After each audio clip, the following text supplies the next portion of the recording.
Y si me preguntas quién soy, no sé si te podría responder con certeza. A veces me siento como una abuela con alma de madre, otras como una mujer que fue muchas cosas y ahora es ninguna. Pero aquel día, ese día en el que todo cambió, ese día supe que todavía era capaz de sentir una traición como una herida abierta. Eran las 7:42 de la mañana. Todavía me acuerdo porque acababa de apagar la pava del mate.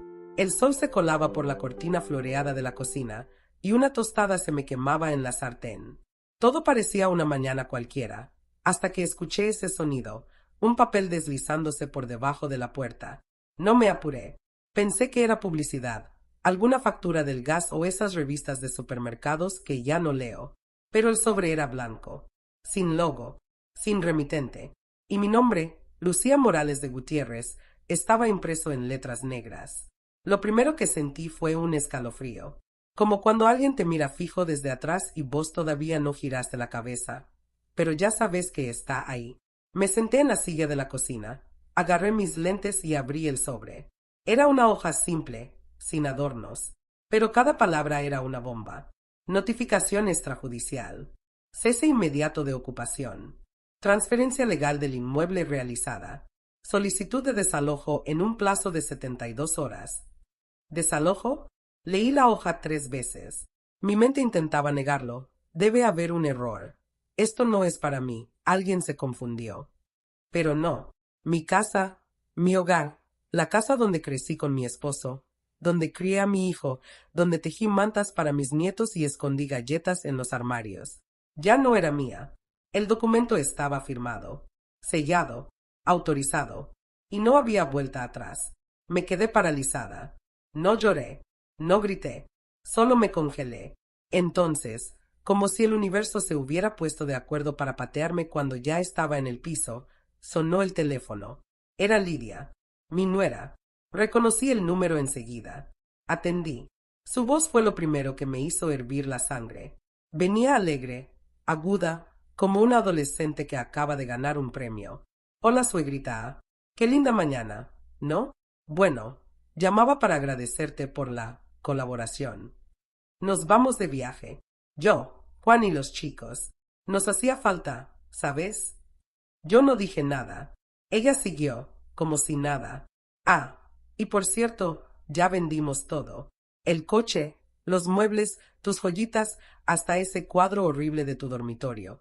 Ja, ja, ja, ja. Todo se fue. Gracias por eso, de verdad. Pero ahora, bueno, ya que no tenés nada y la casa está a nuestro nombre, te toca dormir en la calle, suegrita. Ojalá te haga bien el aire libre, ¿no? Chao, chao. Y colgó. No sé qué fue más doloroso, si la frialdad de sus palabras, la indiferencia en su tono, o la certeza de que todo lo que ella decía era verdad. Yo no gritaba, no rompía nada, solo me quedé sentada, como si el alma se me hubiera salido del cuerpo. Pero de repente, me empecé a reír. No sé de dónde salió. Fue una risa seca, grave, inesperada. No era alegría, era algo más parecido a liberación. Como si por fin, toda la máscara se hubiera caído. Minutos después, el teléfono volvió a sonar. Otra vez, Lidia. Atendí sin decir nada. ¿Por qué te estás riendo? ¿Qué te pasa? ¿De qué te reís? Tomé aire. Cometiste un error muy grande, bruja. Ja, ja, ja. Del otro lado, silencio. Y después, ¿qué estás diciendo? ¿Qué error? Yo caminé despacio hasta la ventana. El barrio seguía igual. El mundo no se había detenido, aunque el mío sí. Entonces dije, en realidad, las cosas que vendiste. Y corté. Tal vez alguien que lea esto piense, ¿y por qué no hiciste algo antes? ¿Por qué les diste tanto poder? ¿Por qué confiaste tanto? Y la verdad es que, no lo sé. Uno no imagina que el enemigo puede venir vestido de familia, que la traición más dura no es la que te grita el mundo, sino la que te susurra a alguien a quien le diste de comer. Ese día, ese mismo día, entendí que estaba sola, pero no derrotada, porque aunque me quedara sin casa, sin muebles, sin nada, me quedaba algo que ellos no conocían: tiempo, silencio y memoria. Y eso, cuando se usa bien, puede volverse más fuerte que cualquier herencia firmada. Mi historia no empezó con una traición. Empezó con amor. Como empiezan todas las tragedias disfrazadas. Si me preguntas cuándo comenzó todo de verdad, yo diría que fue hace unos 7 años, aunque en ese momento no lo supe. Uno no ve el veneno mientras lo bebe, solo siente sus efectos cuando ya es tarde. Recuerdo perfectamente el día en que Juan, mi hijo, llegó con Lidia y el nene en brazos. Venían derrotados, las caras largas, los hombros caídos, las mochilas sucias de tanto ir y venir. Se habían quedado sin trabajo, sin casa, sin nada, apenas con lo puesto. Y, sin embargo, cuando los vi, lo único que sentí fue amor. Amor puro, de madre. Los abracé fuerte, les calenté un guiso, les preparé la cama en el cuarto del fondo y les dije algo que ahora me retumba en los oídos. Quédense el tiempo que necesiten. Esta casa es su casa. Así comenzó todo. Yo era feliz, de verdad. Me encantaba escuchar las risas del nene corriendo por el pasillo, ver a mi hijo dormido después de un día de changas, preparar el desayuno para los 3 y sentir que, a pesar de las pérdidas, la familia seguía unida. Pero como dice el dicho, el diablo no entra con cuernos, entra con sonrisas. Lidia, al principio, era un encanto. Me ayudaba en la cocina, me contaba cosas de su infancia, me traía dulces del mercado. Yo la sentía como una hija más. Incluso pensaba que había tenido suerte con la nuera que me tocó, hasta que empecé a notar pequeñas cosas. Cosas que una madre ve, pero no quiere ver. Un día escuché, sin querer, una conversación en la cocina. Pensaban que yo dormía, pero no. Lidia hablaba bajito con Juan, mientras revisaban papeles en mi carpeta azul. Tu mamá tiene una buena jubilación, y la casa está a su nombre. No digo que le saquemos nada, pero hay que pensar en el futuro. Juan, no podemos depender de ella siempre. Mi corazón se paralizó por un instante, no por las palabras, sino por el tono. Ese tono seco, sin emoción, que uno usa para hablar de un mueble viejo que ya no sirve. Esa noche no dormí. Pensé 1000 veces en lo que había escuchado. Me dije que tal vez había malinterpretado, que era el estrés, que seguramente se preocupaban por mí. Me mentí a mí misma. Porque es más fácil mentirse que aceptar que tu hijo y su esposa están planeando cómo repartirse tu vida antes de que te hayas ido. Pero no hice nada. Como muchas madres, callé. Con el tiempo, las cosas empezaron a desaparecer. Primero, mis pulseras de oro. Luego, un juego de porcelana que había sido de mi madre. Cuando pregunté, Lidia me dijo que las había guardado en un lugar seguro. También noté que mi cuarto ya no era tan mío. La cuna del nene apareció una mañana sin que nadie me consultara. Mis libros fueron guardados para hacer espacio, y cada vez que yo preguntaba algo, Lidia me respondía con una sonrisa que me hervía la sangre. Suegrita, usted ya hizo tanto. Ahora déjenos a nosotros cuidarla. Una tarde, Juan se acercó con un tono dulce, como el de un hijo que va a pedir permiso para algo importante. Mamá, estuvimos hablando con Lidia, y pensamos que, para estar todos más seguros, deberíamos poner la casa a mi nombre. No es que queramos sacártela. Es solo por precaución. Si te pasa algo, queremos estar listos para ayudarte rápido. Me lo dijo con tanto amor, que me sentí culpable por dudar. No leí el papel que me pasó. Estaba cansada. Me dolía la cabeza. Y, además, confiaba. Era mi hijo. Así que firmé, sin preguntar. Una firma. Solo eso. Hay gente que vende su alma al diablo. Yo la regalé con una virome azul. Desde ese día, empecé a notar cómo todo cambiaba. Lidia ya no me llamaba suegra.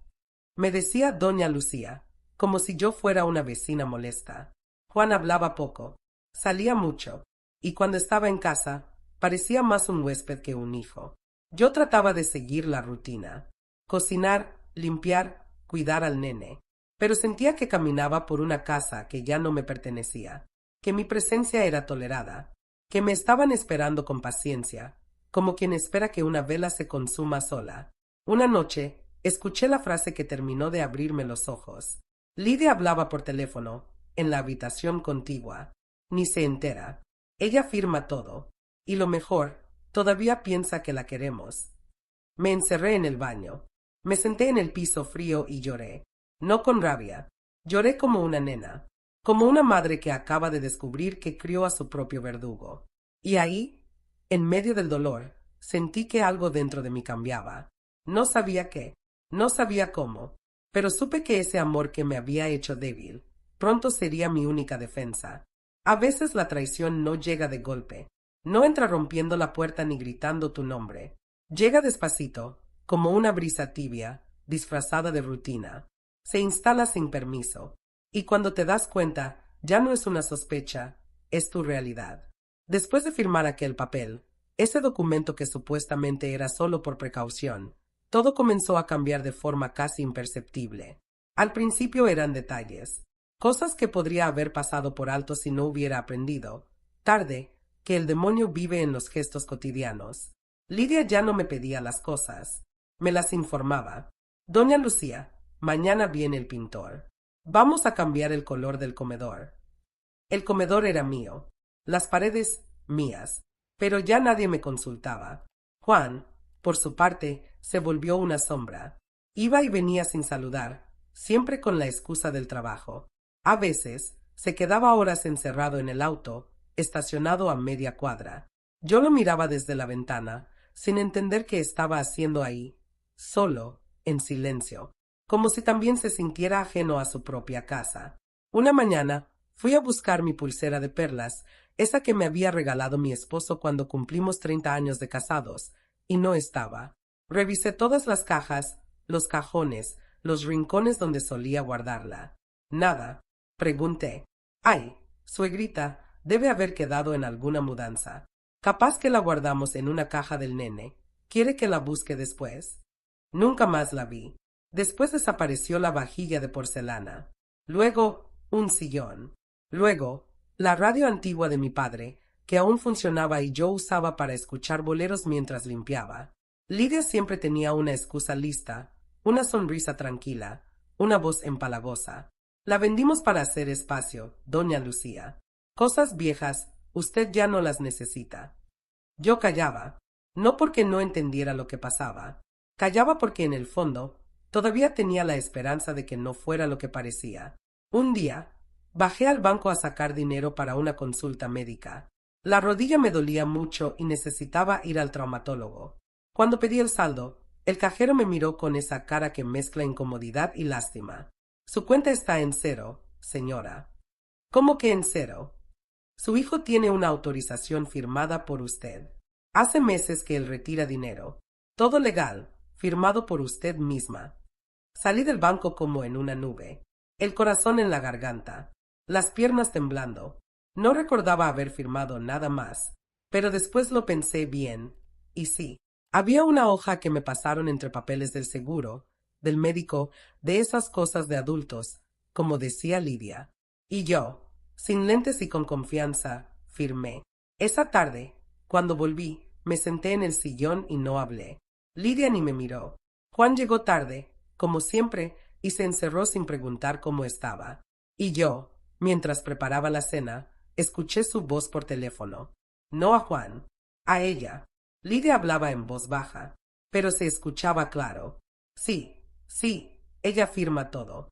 Ni pregunta. Ya tenemos casi todo listo. En unas semanas la sacamos. La sacamos. No dijo mi suegra. No dijo la mamá de Juan.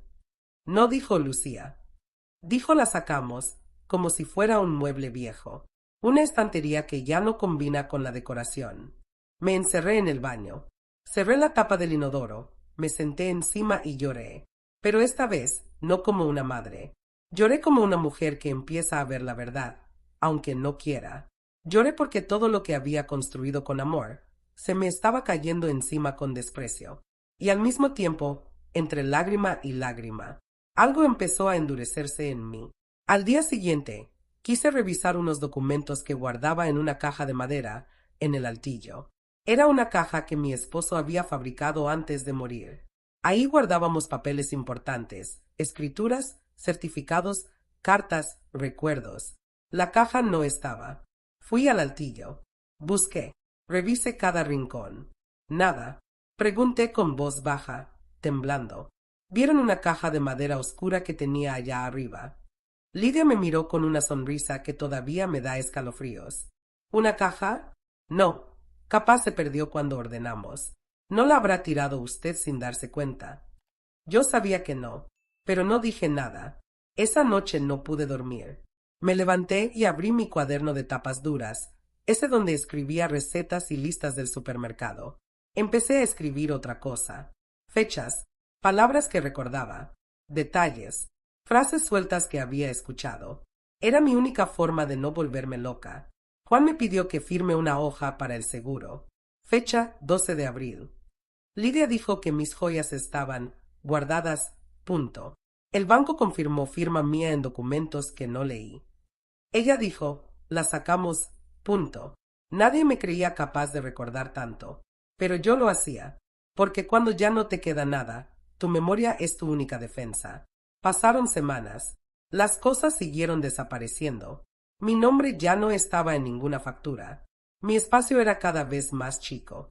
Sentía que caminaba sobre cáscaras de huevo. Y aún así, ellos seguían sonriendo. Una tarde, escuché a Lidia decir por teléfono, falta poco. En cuanto tengamos la escritura, que ya está firmada, la mandamos a un hogar o a lo de alguna prima. No importa. Total, nadie la va a extrañar. Ese día no lloré. Cerré la puerta del cuarto, me miré al espejo, y por primera vez en mucho tiempo, dejé de sentir miedo. Yo siempre pensé que la traición más grande era la mentira, que lo peor que alguien podía hacerte era ocultarte la verdad. Pero me equivoqué. Lo peor es que te convenzan de que lo que están haciendo es por tu bien, y vos les creas. Las cosas ya no eran como antes. Hacía semanas que sentía que caminaba en mi propia casa como una invitada. Me hablaban con frases cortas. El nene, mi nieto, ya no dormía en mi cuarto ni me pedía que le leyera cuentos. Lidia lo alejaba de mí sin decirlo directamente, pero con gestos tan obvios como dejarlo mirando televisión en voz alta cuando yo quería descansar, o llevárselo justo cuando yo servía la merienda. Y Juan, mi hijo, apenas si me dirigía la palabra. A veces lo escuchaba discutir con Lidia en la cocina, bajito, como si no quisieran que yo oyera. Pero siempre oía algo. Palabras como necesitamos resolver esto ya o mientras siga acá, no podemos hacer nada. No sabía exactamente qué querían resolver, pero sentía en los huesos que no era nada bueno. Una tarde de otoño, el viento soplaba fuerte. Estaba preparando sopa de calabaza y pan casero. Sentí pasos en la cocina. Juan se me acercó con una sonrisa forzada y una carpeta en la mano. Mamá, ¿tenés un minuto? Lo miré con desconfianza. Algo en su tono me sonó falso, como cuando un niño se porta mal y se esfuerza demasiado en parecer inocente. ¿Qué pasó? Nada malo, no te asustes. Solo queríamos, con Lidia, ponernos al día con unos papeles. Es una cuestión legal, algo que nos recomendaron en el banco. No es nada urgente, pero ya que estás acá. Lidia apareció detrás, también sonriendo. Llevaba un vestido que nunca había visto antes. Nuevo, caro. Ni siquiera pregunté de dónde lo había sacado. Es una formalidad, doña Lucía. Ya sabe cómo son los trámites ahora. Todo por seguridad, por si usted necesita atención médica o algo urgente. Esto facilita las cosas. Me senté. Tenía la sopa hirviendo, pero me senté. Juan puso la carpeta frente a mí. La hoja tenía términos legales que no entendía. Palabras como usufructo, titularidad, donación irrevocable. ¿Y esto qué dice? Nada raro, mamá. Solo que, como ya habíamos hablado, la casa queda a mi nombre. Usted va a poder seguir viviendo acá como siempre. Pero si pasa algo, nosotros podemos manejar las cosas sin problemas. Es por tu bien. Me temblaban las manos. Busqué mis lentes. No los encontraba. Lidia me los alcanzó, pero antes de que pudiera ponérmelos, Juan me puso la virome en la mano. Confía en nosotros, ¿sí? Lo hacemos por vos. Firmé, no porque entendiera, no porque confiara. Firmé porque estaba cansada, porque me dolía la espalda, porque llevaba días sin dormir bien, porque todavía, en lo más profundo, quería creer que mi hijo jamás me haría daño. Firmé por amor.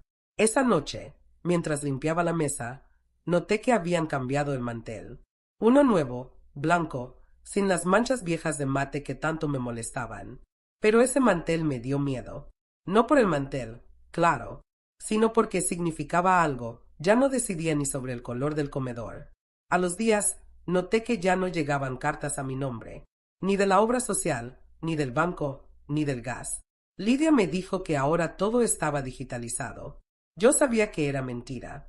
Fui al altillo una vez más, no buscando la caja de madera, esa ya sabía que había desaparecido, sino buscando cualquier resto de mi vida anterior. Fotos, documentos, cartas. Lo único que encontré fue un recibo arrugado, metido en una caja de zapatos. Era la venta de una cómoda antigua de roble, una que había pertenecido a mi abuela, firmado por Lidia. Precio, 1.300 pesos. Destino, motivos personales. Motivos personales. Sentí el estómago darme vueltas. Me senté en el piso. Tenía la boca seca. Busqué otras pruebas. Me volví una detective en mi propia casa. Un día, mientras limpiaba el cuarto de huéspedes, encontré una carpeta negra escondida en el fondo del placard. Dentro había copias de papeles que yo no recordaba haber firmado. Uno de ellos decía: donación irrevocable del inmueble ubicado en calle Lavalle 1389, a favor del ciudadano Juan Ignacio Gutiérrez.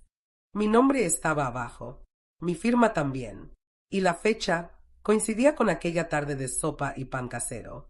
Lloré, sí, pero no como antes. No fue un llanto de derrota, ni de tristeza. Fue un llanto silencioso, de furia. Furia contra ellos, pero también contra mí. ¿Cómo pude confiar tanto? ¿Cómo pude no ver lo que estaba pasando? Me miré en el espejo del baño. Tenía la cara hinchada, los ojos rojos, las manos arrugadas. Pero también tenía algo nuevo. Algo que hacía mucho no veía en mí. Decisión. Ese día entendí que ya no era una víctima. Era una mujer a punto de explotar. A veces la vida te saca todo de golpe, como si alguien apretara un botón y decidiera que ya no tenés derecho a nada, ni a tu casa, ni a tu nombre, ni a tu historia. Esa mañana no tenía ningún presentimiento. Me desperté con el sonido de los pájaros y una pequeña luz entrando por la rendija de la persiana. Me puse las pantuflas. Caminé hacia la cocina, lista para preparar el mate como siempre. Y entonces escuché el ruido. Un papel deslizándose por debajo de la puerta. No era nuevo. Ya lo había oído antes. Pero esta vez fue distinto. No sé por qué, pero supe, antes de abrirlo, que ese sobre iba a doler. Me agaché despacio. Mis rodillas crujieron como siempre. Tomé el sobre. Era blanco, grueso, sellado. Mi nombre estaba ahí, pero no era mi letra. Volví a la mesa. Me senté. Lo abrí. Notificación extrajudicial. Desalojo inmediato. Pérdida de derechos de posesión sobre el inmueble. Plazo, 72 horas. Me quedé quieta. No lloré. No grité. Solo leí y volví a leer. Las palabras se repetían como una canción macabra. Desalojo. Inmediato. Inmueble. Pérdida. Esa era mi casa. Mi cocina. Mis paredes. Donde había nacido mi hijo. Donde había llorado la muerte de mi esposo. Donde mis nietos aprendieron a caminar. Y ahora, no era nada mío. El teléfono sonó. Vibró sobre la mesa de madera con un zumbido molesto, casi burlón. Lo tomé con manos temblorosas. Era Lidia. No sé por qué atendí. Tal vez por costumbre. Tal vez porque, en el fondo, quería escuchar su voz una vez más para confirmar lo que ya sabía. Que nunca me había querido. Suegrita, ¿cómo estás? ¿Ya viste la carta? ¡Ay! ¡Qué rápido que trabajan los abogados hoy en día! No.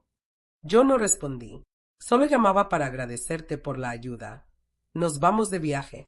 Juan, los chicos y yo. Unos días para relajarnos. Nos lo merecemos. Yo seguía en silencio, mi boca seca, la garganta cerrada. Pero mis ojos ya no estaban tristes. Estaban vacíos. Y no te preocupes por tus cosas, ¿sí? Ya vendimos todo. El auto, los muebles, tus alhajas, hasta esas revistas viejas que tenías guardadas en el ropero. Todo se fue. Así que, nada, disfruta del aire libre. Dormí bien ahí afuera. Chao, chao. Cortó. El silencio volvió. Pesado, denso. Me quedé mirando la hoja sobre la mesa. Y entonces, me reí. No una risa nerviosa. No una carcajada histérica. Fue una risa honda, real. Una risa que salió del fondo de mi estómago. De esas que limpian. De esas que anuncian que algo cambió para siempre. Minutos después, el teléfono volvió a sonar. Otra vez, Lidia. Atendí. Esta vez, su tono había cambiado. ¿Por qué te estás riendo? ¿Estás loca? ¿De qué te reís? Yo no dije nada. Caminé lentamente hasta la ventana. Vi pasar a un perro callejero. Una pareja de ancianos cruzando la calle. Un nene comiendo un alfajor. La vida seguía. Y entonces hablé. Cometiste un error muy grande. Bruja. Ja, ja, ja. Ella se quedó callada. ¿Qué estás diciendo? ¿Qué error? Volví a mirar la carta. La hoja blanca que quería expulsarme de mi propia historia. Y respondí. En realidad, las cosas que vendiste. Y corté. Porque no todo se responde con palabras. Porque a veces el mejor castigo es el miedo a no saber qué viene después. Guardé el papel en un cajón. Me serví un mate. Y me senté, tranquila, como quien está a punto de ver cómo el fuego consume una estructura podrida que se creía firme. Ese día no lloré. Tampoco sentí lástima. Solo pensé una cosa. Ahora les toca a ellos tener miedo. Me tomó tiempo aceptar que no era una abuela inocente traicionada. Era una mujer que lo había visto venir y que había decidido esperar. Después de aquella llamada, de esa risa mía que hasta a mí me sorprendió, me senté en la cocina, miré la hoja de desalojo otra vez y me prometí algo. No iba a correr, no iba a llorar, no iba a rogar, iba a hacer lo que ya había empezado en silencio, meses atrás. Porque sí, yo sabía, no todo, no cada detalle, pero lo suficiente. Había empezado a sospechar cuando vi que mis cuentas se vaciaban sin razón, cuando mi nombre ya no figuraba en los recibos, cuando las cosas de la casa desaparecían y Lidia me decía ya no usabas eso. Al principio me dolía, me enojaba, me hacía llorar en secreto, pero un día algo hizo clic en mí. Una tarde, mientras Lidia hablaba por teléfono en voz baja, escuché una frase que me cambió la forma de ver todo. Ella afirma todo. No pregunta nada. No tiene idea. Esa noche no dormí. Y al amanecer, en vez de preparar desayuno, agarré una hoja en blanco y empecé a escribir. Abril 14. Juan me pidió firmar un documento para el seguro. No leí. Mayo 2. Falta la pulsera de perlas. Lidia dijo que la guardó. Mayo 9. Escuché. No tiene idea. Junio 5. Encuentro contrato de venta de cómoda firmado por Lidia, sin mi autorización. Guardé ese papel en un sobre y lo escondí detrás del marco de una foto vieja. Después fui al centro, sin decirle a nadie. Me senté en una cafetería, pedí un café y busqué en Google, abogada para casos de estafa familiar. No sabía si eso existía, pero me apareció el nombre de una mujer, especialista en derecho familiar y abuso patrimonial a adultos mayores. Llamé, agendé una cita, y le conté todo. Ella me escuchó durante casi una hora sin interrumpirme. Al final, me dijo algo que me devolvió la fuerza. Lucía, lo que estás viviendo no es raro, lamentablemente, pero tenés algo que la mayoría no tiene: conciencia, tiempo y voluntad de actuar.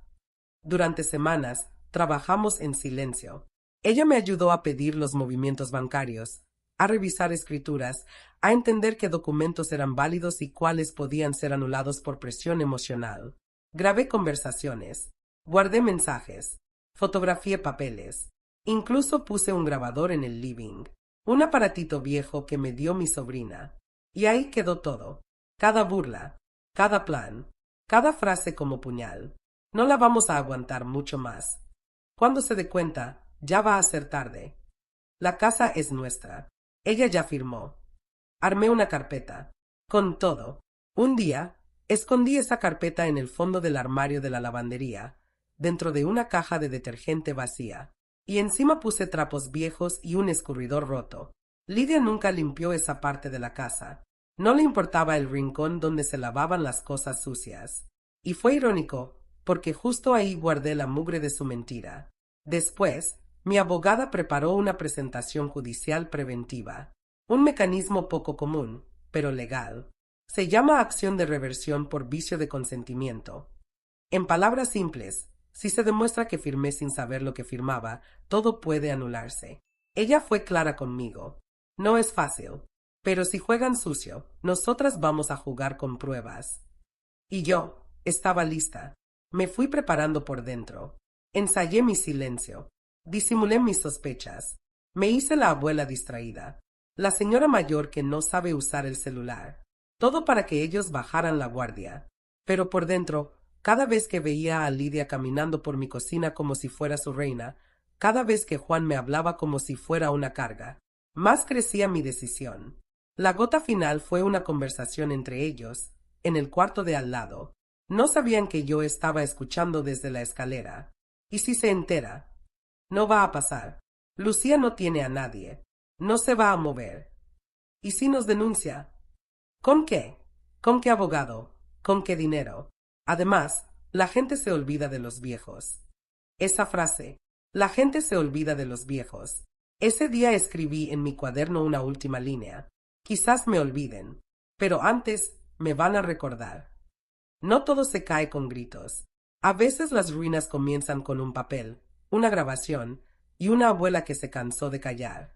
Después de la llamada de Lidia, de su burla, de su voz lanzándome a la calle como si fuera una bolsa de basura, supe que había llegado el momento. No lo sentí como una venganza. No era odio. Era justicia. Fría, serena. Justicia de esas que no hacen ruido, pero dejan huella. Esa misma mañana llamé a mi abogada. Es hora. Ella no dijo nada. Solo respondió. Estoy lista. Y así empezó todo. Ellos no sabían que ya habíamos activado un proceso judicial semanas antes.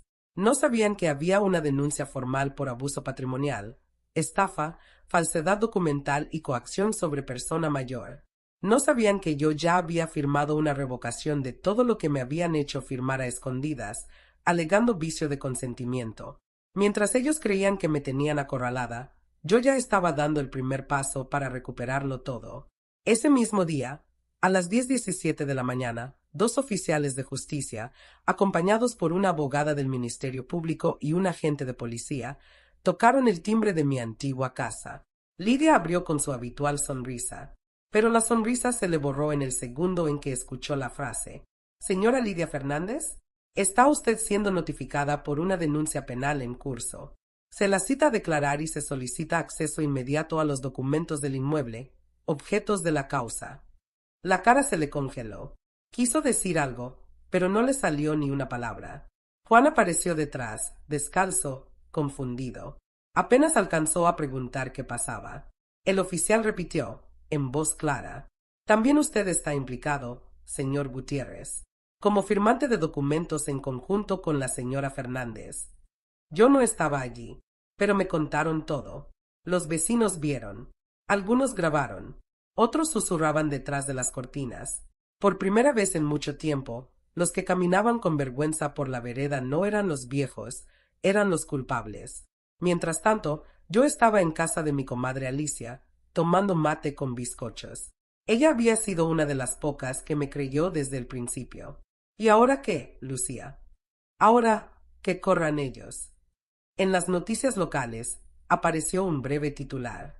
Mujer mayor denuncia a su hijo y nuera por apropiación indebida y estafa con herencia familiar. Nadie dijo mi nombre completo, pero los que me conocían sabían. Y muchos me escribieron en privado.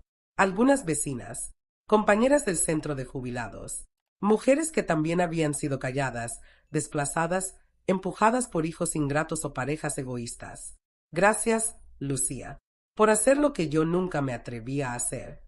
Pero yo no me sentía valiente. Me sentía cansada. Cansada de aguantar, de justificar, de esperar que el amor hiciera lo que la ley tenía que hacer. Esa noche recibí un mensaje de Juan. No un llamado, un mensaje, como si no tuviera el coraje de oír mi voz. «Mamá, ¿qué hiciste?» No respondí. Minutos después, otro. «¿Querés vernos presos? ¿Eso querés?» Y después, uno más largo, lleno de excusas. Yo no sabía que Lidia estaba haciendo esas cosas. Yo solo firmé porque confiaba en ella. Vos también confiabas. No podés meternos en un problema así. Ahí supe la verdad. Sabía. Siempre supo. pero prefirió mirar para otro lado. Yo ya no estaba triste. Estaba clara. Vos la dejaste hacer. Eso también es ser cómplice. Fue lo único que le contesté. Días después, la abogada me avisó que el fiscal ya tenía las grabaciones en su poder, las pruebas bancarias, las declaraciones de vecinos y la escritura manipulada. Una a una, las mentiras iban cayendo. El golpe que me dieron fue brutal, pero el que ellos estaban recibiendo ahora era limpio, legal, inevitable, y todavía no era el final. No me temblaron las manos al firmar la denuncia. No me tembló la voz frente a la abogada. No me temblaron ni los ojos cuando le entregué a la justicia la carpeta con cada prueba, cada audio, cada recibo. Pero cuando esa noche sonó el teléfono y vi su nombre en la pantalla, por primera vez en mucho tiempo, me tembló el corazón. Juan, mi hijo, mi único hijo. No atendí enseguida. Lo dejé sonar. 1, 2, 3 veces. Como si una parte de mí esperara que se arrepintiera antes de hablarme. Pero no lo hizo. Levanté el teléfono con la mano fría. No dije nada. Del otro lado, su voz llegó apagada, muy distinta a la del hombre que me sacó todo. Mamá. Silencio. Mamá, ¿por qué estás haciendo esto? No contesté. ¿Querés vernos presos? ¿En serio vas a ir hasta el final? Seguí sin hablar. No porque no tuviera que decir, sino porque estaba esperando que me dijera algo que nunca llegaba. No sabes cómo están las cosas acá. Lidia está destruida. Yo no duermo. Los chicos nos preguntan qué pasa.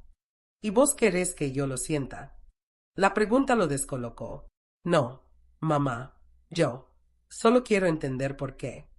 Ahí sí hablé, con voz baja, pero firme. ¿Querés entender por qué? Porque me robaron. Porque me usaron.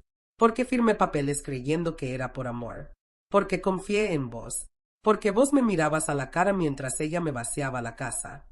Juan respiraba del otro lado como si se le cerrara el pecho. No fue así. ¿No? Entonces contame, ¿cómo fue? ¿No viste desaparecer mis cosas? ¿No escuchaste cuando ella decía que me iba a sacar de la casa? ¿No sabías que yo no tenía acceso a mi cuenta? Pensé que era temporal. Pensé que era lo mejor. ¿Lo mejor para quién? ¿Para vos? ¿Para ella? Porque para mí, Juan, fue una tortura lenta. Fue ver cómo el amor se transformaba en desprecio. Fue sentirme invisible dentro de mi propia casa. Fue dormir escuchando cómo tu mujer planeaba mi salida. Silencio. Perdón. ¿Sabes qué es lo más doloroso? Que no me lo hizo una desconocida. Me lo hizo mi hijo.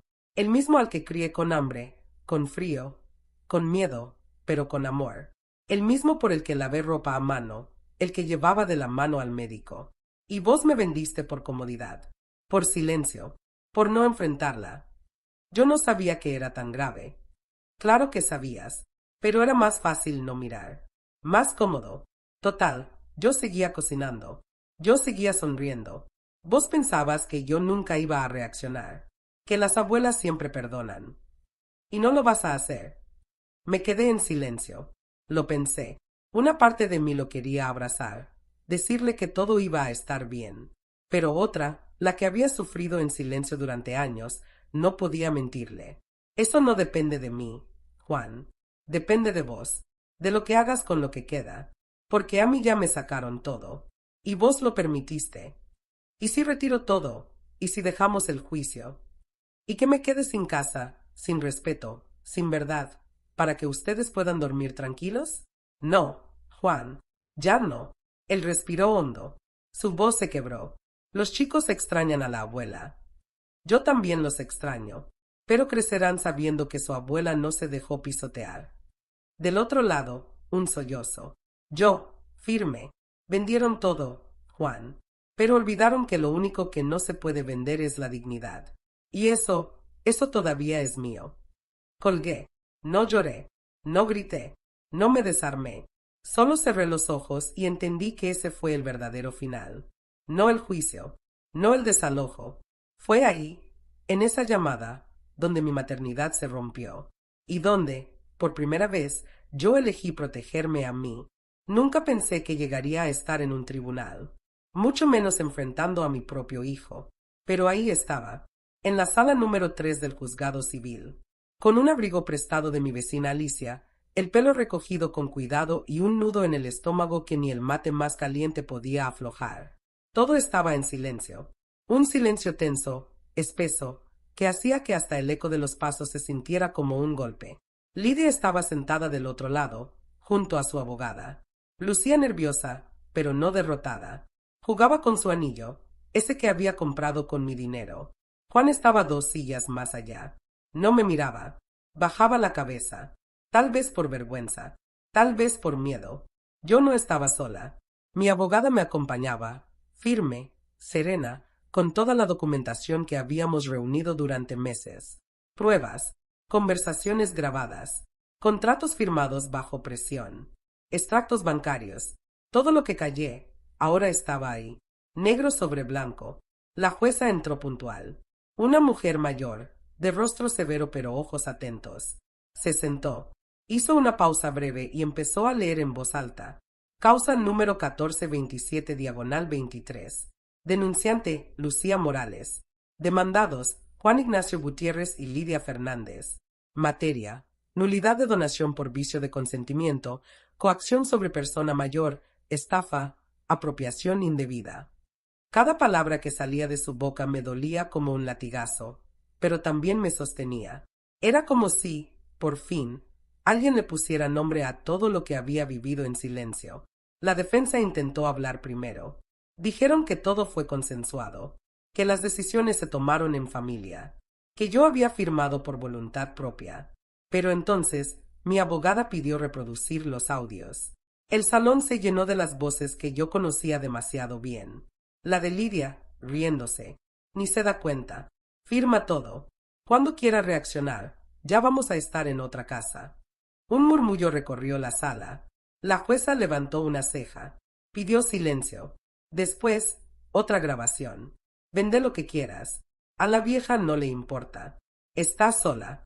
Nadie la va a defender. Sentí un nudo en la garganta, pero me mantuve firme. La abogada presentó los extractos del banco. Meses de movimientos a mis espaldas. Compras lujosas. Retiros sin justificación. Contratos de venta de mis muebles, de mi auto, de mis recuerdos. También presentamos los mensajes. Capturas de pantalla. Conversaciones donde Lidia se refería a mí como el estorbo, la vieja inútil, la que hay que sacar de una vez. El silencio en la sala era ahora absoluto. La jueza me miró. Desea declarar, señora Morales. Me levanté despacio. Me temblaban las piernas, pero no por miedo, por dignidad. No busco venganza, señora jueza. Lo que busco es que alguien me vea, que alguien entienda que no firmé por voluntad. Firmé por amor, porque confié en mi hijo, porque creí que todavía era familia. Pero me usaron, me sacaron todo, me llamaron estorbo, me echaron de mi casa. Respiré hondo. No quiero castigo. Quiero que el daño tenga nombre, que esto no vuelva a pasarle a otra mujer, a otra madre, a otra abuela, que nadie más tenga que escuchar cómo la venden mientras les prepara la comida. Volví a sentarme. No miré a Juan. No podía. La jueza pidió un receso de 30 minutos. Dijo que necesitaba deliberar. Nadie habló. Nadie se movió. El aire pesaba como plomo. Fui al baño. Me miré al espejo. Vi mis arrugas, mis ojeras, la marca de una vida vivida a los golpes. Pero también vi algo más. Vi firmeza. Vi a alguien que, por primera vez, había dicho basta. Volví a la sala. Lidia evitaba mirarme. Juan tenía los ojos rojos. La jueza volvió a entrar. Abrió un sobre. Tomó su tiempo. Miró a cada uno de nosotros. Y entonces dijo: este tribunal ha llegado a una decisión. Y justo ahí, el mundo se detuvo. Todo mi cuerpo se tensó. El corazón latía como un tambor. Pero antes de que pudiera pronunciar la sentencia, la jueza hizo una pausa. Pero antes de leer el fallo, quiero decir algo. Y en ese instante, cortamos. La jueza me miró. A Juan, a Lidia, a los documentos, a las pruebas. El silencio en la sala era tan denso que nadie se atrevía a moverse. Una pausa que duró apenas segundos, pero en mi cuerpo se sintió como una eternidad. Este tribunal ha llegado a una decisión. Pero antes de dictar sentencia, quiero decir algo. Yo apreté las manos sobre mis rodillas. Sentí un leve cosquilleo en los dedos. No era miedo, era espera, era memoria. Este caso no es simplemente una disputa legal sobre una propiedad. Es una advertencia, una señal, un recordatorio de lo que sucede cuando el amor es reemplazado por el egoísmo, cuando el silencio reemplaza al cuidado, y cuando una madre es tratada como un trámite que estorba. Volvió a mirar sus papeles.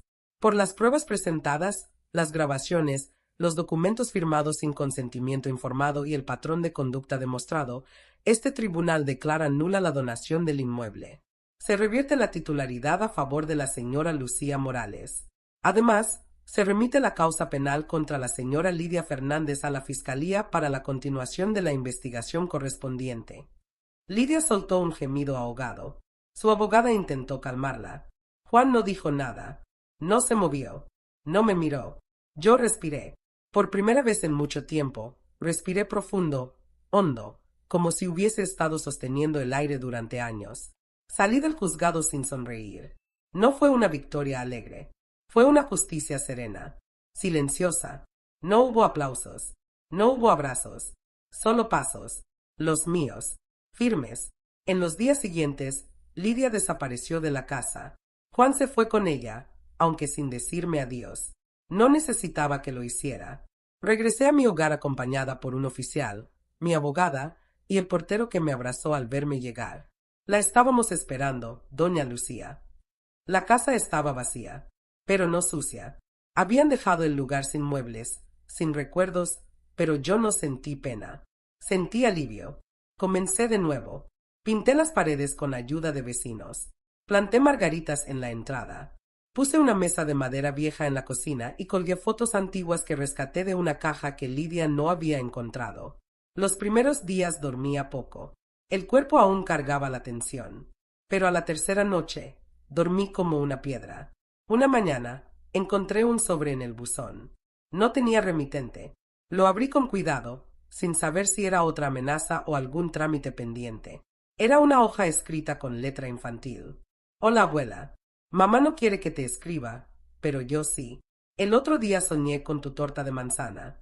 Quiero saber si puedo ir a visitarte. Siento falta de tus historias. Lucas.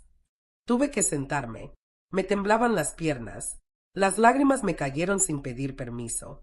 No por el pasado, no por el juicio, sino por esa carta. Pequeña, sincera.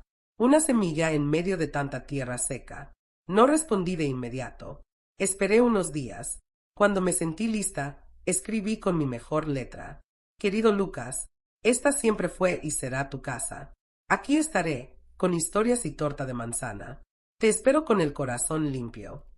Caminé hasta la esquina, lo eché al buzón, y volví a casa sonriendo, porque entendí que me devolvieron más que una casa. Me devolvieron a mí misma.